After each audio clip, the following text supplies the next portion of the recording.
Dirty little secret right now, Maria, is the people we elect to run the government, they're not the ones who actually run the government. It's going to be cutting ribbons. We're going to be cutting costs. And so those records just failed. It's seventh consecutive audit, nearly $1 trillion of budget. They can't even tell you where it goes. This is about restoring self-governance and accountability in America as well. Elected leaders, if they most of the people making these decisions, from healthcare to the Department of Defense, are failing on effectiveness because they have no accountability. We expect mass reductions. We expect certain agencies to be deleted outright. We expect mass reductions in force in areas of truly good people, and we want to be compassionate and generous in how we handle this transition. Saving a lot of money and making our country stronger and better, and they'll be coming out with individual reports, but a big one toward the end. And you put those two together, it's going to be really great. Jimmy. And that is President-elect Trump and on Elon Musk and Vivek Ramaswamy leading the newly created Department of Government Efficiency, or Doge, to identify and cut wasteful spending of taxpayer money within the federal government as America stares over a fiscal cliff due to the $7 trillion in new spending by the Biden-Harris administration, which sent inflation up better than 20%. The national debt now standing at $36 trillion, with interest on the debt alone approaching $1 trillion. Joining me now in this Sunday Morning Futures exclusive is the co-leader of that department, the Department of Government Efficiency, Vivek Ramaswamy, with me this morning. Great to see you. It's good to see you, Maria. Thank you so much for joining us. Happy to have you here on set. I want to get your take on how this begins. Sure. What are you looking to cut right from the beginning? So first is we want to go right in through executive action to do the failures of the executive branch that need to be addressed. Because the dirty little secret right now, Maria, is the people we elect to run the government, they're not the ones who actually run the government. It's the unelected bureaucrats in the administrative state. That was created through executive action. It's going to be fixed through executive action. Think about the Supreme Court's environment over the last several years. They've held that many of those regulations are unconstitutional at a large scale. Rescind those regulations, pull those regs back, and then that gives us the industrial logic to then downsize the size of that administrative state. And the beauty of all of this is that can be achieved just through executive action without Congress. Score some early wins, and then you look at those bigger portions of the federal budget that need to be addressed one by one. So I think that's one way to think about this is how can the President of the United States, who's been elected with a historic mandate, actually do the thing that the voters have voted for. They haven't voted for incremental change here this time, Maria. We have voted for sweeping change, and the voters actually deserve to get it. And we're focused on how to do that as early and as quickly as possible. So President-elect Trump just said on that soundbite that you're going to make recommendations. So you're going to make recommendations in terms of where to cut after all that you've just said. Then what? Look, we're not going to be cutting ribbons. We're going to be cutting costs. And so those recommendations are going to be on a real-time basis. But I do want to take a big step back and understand, for people to understand the scope of this problem. Over $500 billion that's spent every year right now was not even authorized by Congress in the first place. The Pentagon has just failed its seventh consecutive audit, nearly $1 trillion of budget. They can't even tell you where it goes. So I think part of this is exposing for the public the extent of that rot and waste, but then to take steps first through executive action and then laying the groundwork for broader change through legislation as well to rein in that deficit, to rein in that budget. And more crucially, Maria, I know we're talking about this in terms of efficiency, but there's something deeper going on here. This is about restoring self-governance and accountability in America as well. Elected leaders, if they make the wrong decisions, voters have a great choice. You can vote them out and remove them. Most of the people making these decisions, from healthcare to the Department of Defense, are failing on effectiveness because they have no accountability. Historically, it's been the view of many scholars to say that those people could not even be fired. Now we take a different view with the environment the Supreme Court has given us in recent years, and we're going to use that in a pretty extensive way, Maria, to move quickly. You're going to have pushback not just from the left. You may have pushback from those very people who are running those departments, running those agencies. They want as many people as they want in there. You're going to want to fire people. Yeah. So how are you going to deal with that? You're also perhaps looking at pushback from Congress. How are you going to deal with Congress? How are you going to deal with having Congress need to change the law? Well, look, the beauty of this is I think we have a lot of allies in Congress who have their heart in the right place. But what we've learned is over the last 40 years, even conservatives, we've talked a big game for 40 years about cutting the federal government, about reducing the scope of the federal government. Politicians haven't been able to do it. And so Elon and I, we're not politicians. We're businessmen. We're coming at it from the outside. Sometimes if you go inside, you become native to the system.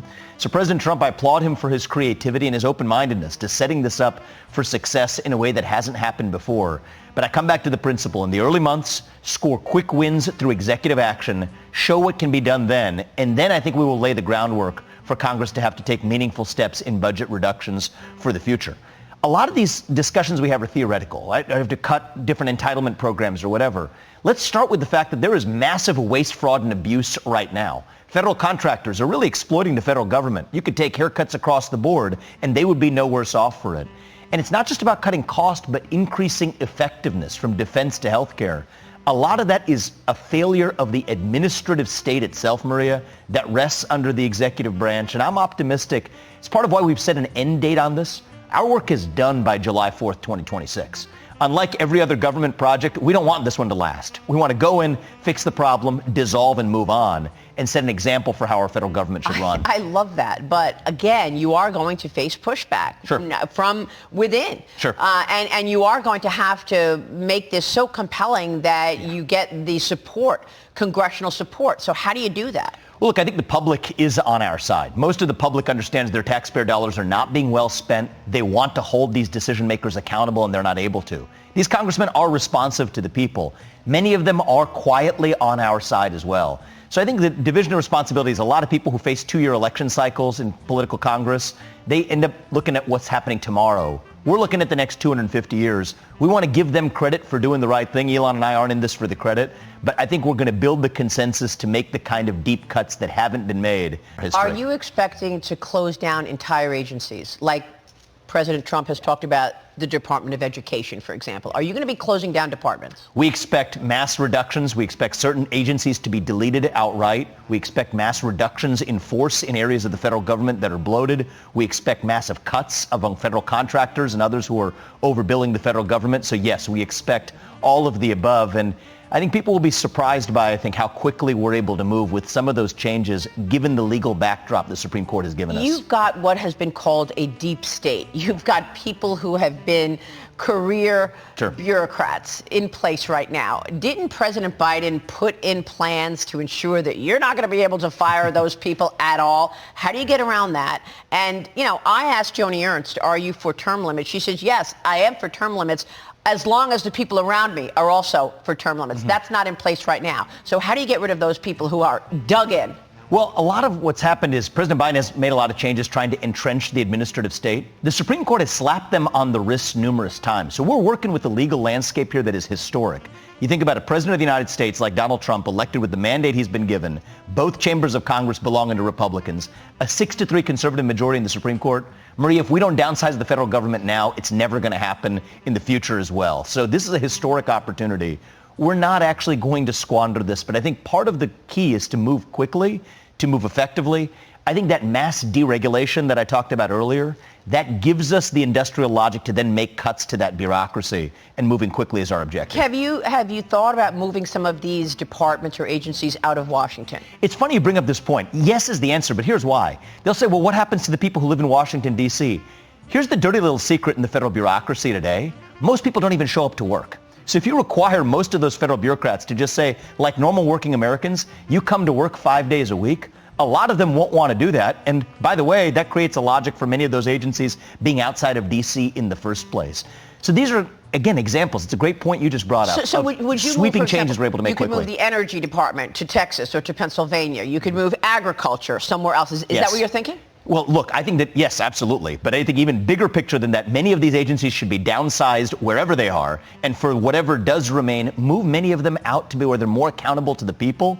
And by the way, if you have many voluntary reductions in force of the workforce in the federal government along the way, great. That's a good side effect of those policies as well. And so our goal is not to be cruel, by the way, to the individual federal employees. Most of them, I do want to say this, are individually good people, and we want to be compassionate and generous in how we handle this transition.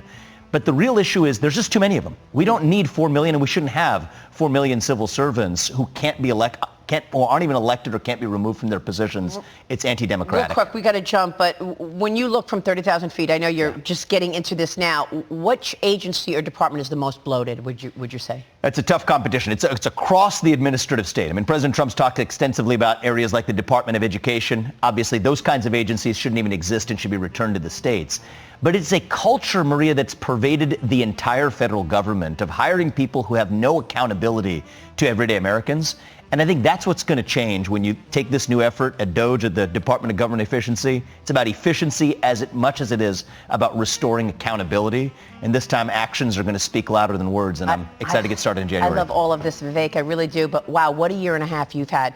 As we go, a little self-reflection from you. What a year and a half you've had. I mean, what a journey it's been. I'm incredibly grateful to this country. I mean, I was 37 years old when I became the youngest person ever to run for U.S. president. I've lived the American dream. It's only possible in this country. That's right. And our goal, Elon Musk, take him as somebody who's an immigrant to this country, came from nothing, became the most successful